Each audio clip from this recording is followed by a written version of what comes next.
সম্মানিত শুধু গত ১৫ বছরে বাংলাদেশের শেয়ার বাজার ছাড়া সকল জায়গায় কোনো না কোনো উন্নয়ন হয়েছে। আর এই ১৫ বছরে আমরা শুধুমাত্র পিছিয়েছি।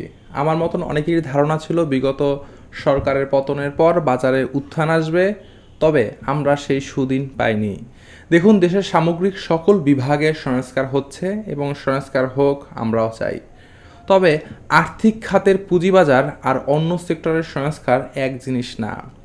শিবলি রুবায়েত ইসলামের কমিশন বিদায়ের পর নতুন কমিশন কার্যকর অর্থে বিনিয়োগকারীদের আস্থায় ফিরিয়ে আনতে কোনো গঠনমূলক ভূমিকা রাখতে পারে নাই।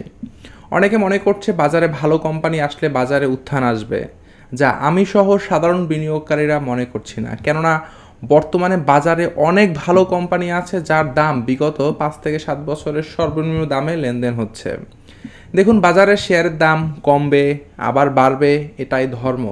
তবে সেটা যৌক্তিকভাবেই হওয়া উচিত। আমাদের বাজারে ভালো কোম্পানির অভাব নেই, অভাবটা হচ্ছে শুধুমাত্র বিনিয়োগকারীদের আস্থা সংকট রয়েছে। একটা সম্ভাবনাময় বাজারকে জোর করে দাবায় রাখা যায় অল্প দিন, খুব বেশি দিন লাগবে না এই বাজার বড় রকম উত্থানে ফিরবে। এর জন্য সরকার সহ সকলের অংশগ্রহণ জরুরি হয়ে দাঁড়িয়েছে।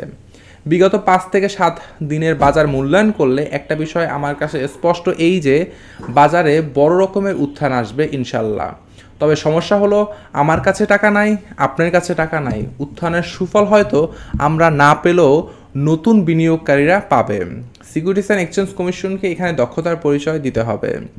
দাম বাড়লে প্রহসনের কোয়ারি দেওয়া বন্ধ করতে হবে। একদিকে যেমন ইনসাইড ট্রেডিং অফ করতে হবে, অন্যদিকে নেগেটিভ ইকুইটির সমস্যার সমাধান করতে হবে। দেখুন, অনেক ব্রোকার হাউস অনেক দিন ধরেই লসে চলছে।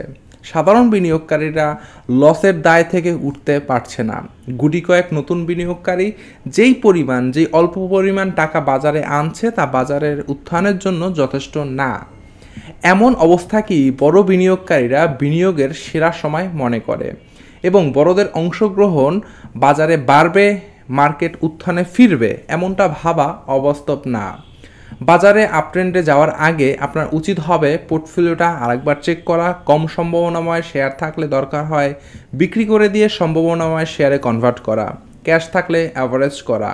অনেক বেশি কোম্পানিতে বিনিয়োগ থাকলে ছোট করে তা কমিয়ে আনা, অন্যথায় মাটি কামড়ে অপেক্ষা করা। অন্যদিকে নতুনদের জন্য এই বাজার বা এই সময়টা সেরা একটা সময় নিজের বিনিয়োগকে আরও গতিশীল করা। দেখুন, বাজারে বিনিয়োগ করে আশাহত হবেন না।